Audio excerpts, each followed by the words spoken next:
चिनाई, मैं तुमसे प्यार करता हूँ और तुम मुझे मारना चाहती हो? नहीं, मुझे मत मारो। दक्ष जोर से चिल्लाया और आगे की ओर गिर गया।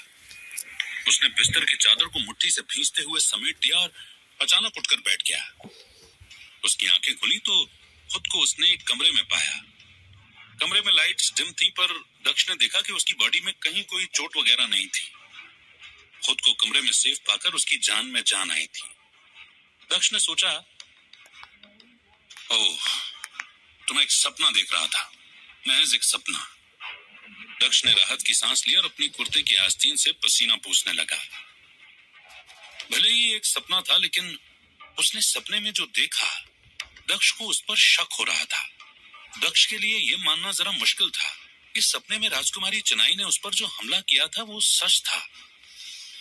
आखिर ऐसा कैसे हो सकता था कि उसकी होने वाली पत्नी उस पर हमला करे? दक्ष राजा सोमगुप्त की इकलौती संतान था। आज से कोई 800 साल पहले सोमगुप्त राजस्थान के झुंझुनू इलाके के ताकतवर राजाओं में एक था और बड़े करारे किस्म का योद्धा था। सिर्फ 16 साल की उम्र में दक्ष ने भी सभी तरह की वॉर टैक्टिक्स और स्ट्रेटेजी में महारत हासिल कर ली थी। सोमगुप्त के हर वॉर प्लान को दक्ष नया एंगल दे देता था और हारी हुई बाजियों को जीत में बदल देता था। इससे सोमगुप्त की ताकत कई गुना बढ़ गई थी। लड़ाई का मैदान हो, तलवारबाजी या निशानेबाजी का खेल, आसपास के इलाके का कोई भी आदमी दक्ष का सामना नहीं कर सकता था। लेकिन जिसको कोई नहीं हरा सकता था, उसको उसकी प्रेमिका और होने वाली बीवी ने मात दे दी। दक्ष की मंगेतर चिनाई ने ही दक्ष के कत्ल को अंजाम दे दिया था। चिनाई पड़ोस के राज्य के राजा वीरभद्र की बेटी थी और दक्ष के पिता सोमगुप्त की तरह वीरभद्र भी झुंझुनू इलाके के मशहूर राजा थे। उन दिनों राजा वीरभद्र और राजा सोमगुप्त सबसे अच्छे दोस्त हुआ करते थे। दोस्ती को और मजबूत बनाने के लिए दोनों ने अपनी संतान दक्ष और चिनाई की शादी तय कर दी। नौजवान दक्ष की जांबाजी का लोहा आसपास के इलाके में सभी योद्धा मानते थे। बचपन से ही चिनाई और दक्ष एक दूसरे को पसंद करते थे और जब बचपन के प्रेमी बड़े हुए और साथ साथ ही निशानेबाजी और तलवारबाजी का अभ्यास किया तो ये मोहब्बत और निखर गई। दूसरी तरफ राजकुमारी चिनाई बला की खूबसूरत थी। सुराहीदार गर्दन, कमान की तरह तिरछी भवें, कमर तक लहराते घुंघराते काले बाल, कजरारी आंखें। झुंझुनू के इलाके में बहादुरी की मिसाल दक्ष और बेइंतहा खूबसूरत चिनाई की जोड़ी को सबसे शानदार जोड़ी माना जाता था। दोनों की शादी झुंझुनू समेत आसपास के राज्यों में भी चर्चा का विषय बना हुआ था।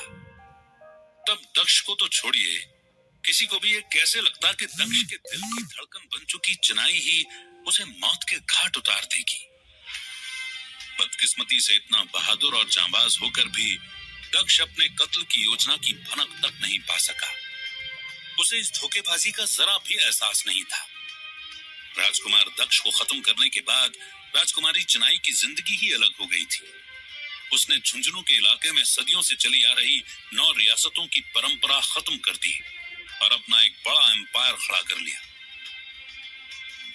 उसने एक एक करके सारी रियासतों पर कब्जा कर लिया और इन 9 राज्यों में एकता कायम कर दी। इस नए साम्राज्य पर चिनाई का एक छत्र राज था।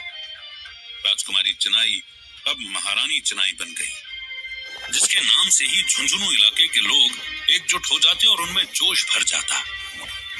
आखिरकार 800 साल पहले झुंझुनू के इस इलाके पर 9 रियासतें इतिहास के पन्नों में सिमट गईं और उन 9 राजाओं का तो कोई पता नहीं, न उनका नाम बचा न कोई निशानी।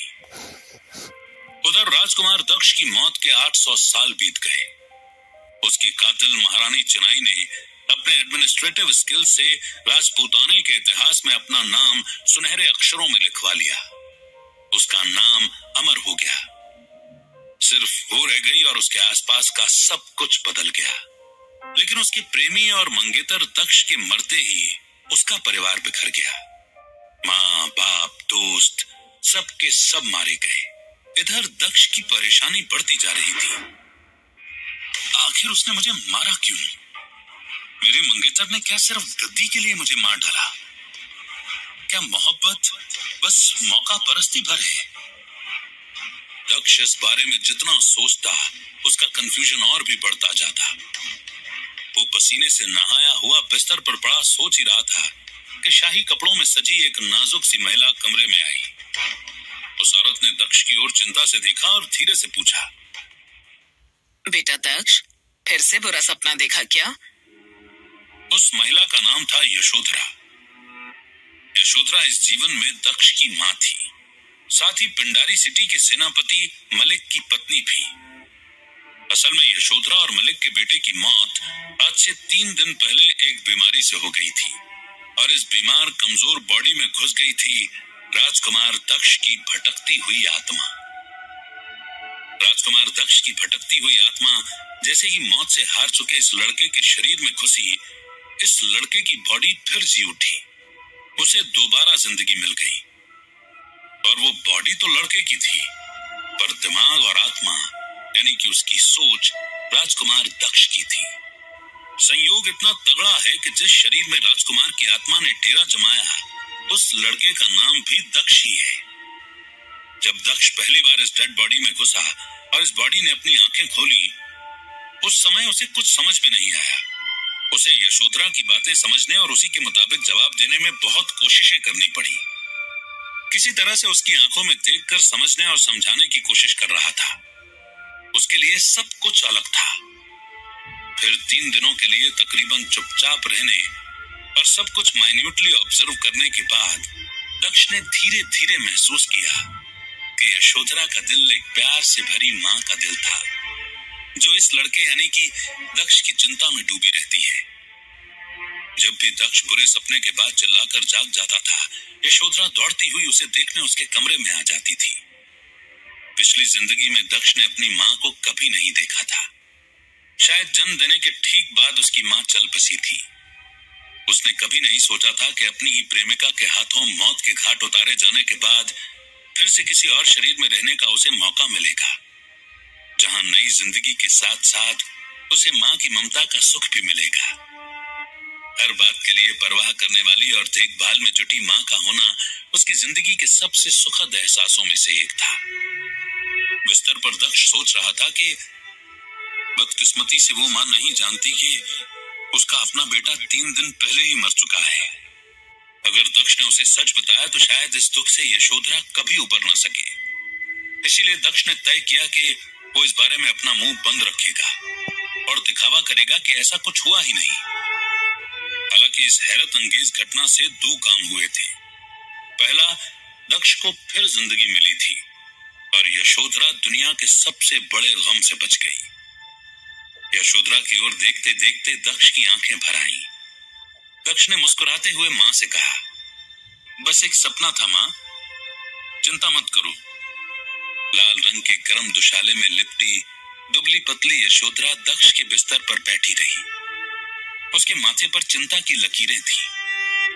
माँ यशोधरा ने दक्ष के माथे पर हाथ रखते हुए पूछा, बेटू, 3 दिन से तुम लगातार कोई सपना देखकर जाग जाते हो, फिर नींद नहीं आती तुम्हें?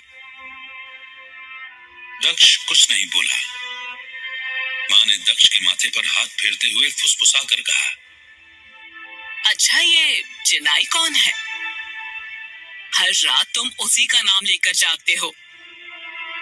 यशोधरा ने फुसफुसाकर ये बात इसलिए कही थी क्योंकि उसने चिनाई के नाम के आगे महारानी नहीं लगाया था, वरना पूरे राज्य में ऐसा कोई शख्स नहीं था जो चिनाई के नाम के आगे महारानी लगाए बिना पूरे रिस्पेक्ट के बात कर सके। असल में महारानी चिनाई ने झुंझुनू के क्षेत्र के 9 रियासतों को एक में मिलाकर पहले तो मजबूत साम्राज्य बनाया और फिर खुद को महान और देवी महारानी के रूप में स्थापित कर लिया था। गांव-गांव में महारानी चिनाई की मूर्तियां और मंदिर बनवाए गए थे और लोगों को आदेश दिया गया था कि वे उनकी पूजा करें। हर साल महारानी चिनाई के जन्मदिन पर शहरों और गांवों में तालाबों और नदियों के किनारे महारानी चिनाई के नाम का बहुत बड़ा मेला लगता था। तब से किसी ने चिनाई नाम लिखने और बोलने की हिम्मत नहीं की थी। महारानी चिनाई के बारे में यशोधरा के सवाल पर दक्ष ने कहा, ऐसा कुछ नहीं है माँ, तुमने कुछ गलत सुना होगा। यशोधरा ने कहा भरी और कहा, ठीक है, लेकिन एक बात याद रखना बेटे, चिनाई का नाम कभी जुबान पर ना आए, सपने में भी नहीं। यशोधरा ने समझाया कि अगर महारानी चिनाई का नाम इज्जत के साथ न लिया जाए तो जिंदगी खतरे में पड़ सकती है। क्या पता बाकी की जिंदगी किसी अंधेरी जेल या काल कोठरी में काटनी पड़े। दक्ष ने सहमति में अपना सिर हिलाया और कहा, ऐसा कभी नहीं होगा मां। उसने ऊपर ऊपर तो ऐसा दिलासा अपनी मां को दे दिया, लेकिन अंदर ही अंदर उसके अंदर गुस्से का लावा उबल रहा था। चिनाई का नाम लेते हुए डरी हुई अपनी मां को देखकर दक्ष ने कसम खाई, इसका बदला लिया जाएगा, अपनी मौत का, लोगों में फैले इस डर का, हर एक चीज का। यशोधरा ने बिस्तर पर बैठे अपने कमजोर और दुबले पतले बेटे को देखकर गहरी सांस ली। वो इस तरह बीमार अपने बेटे को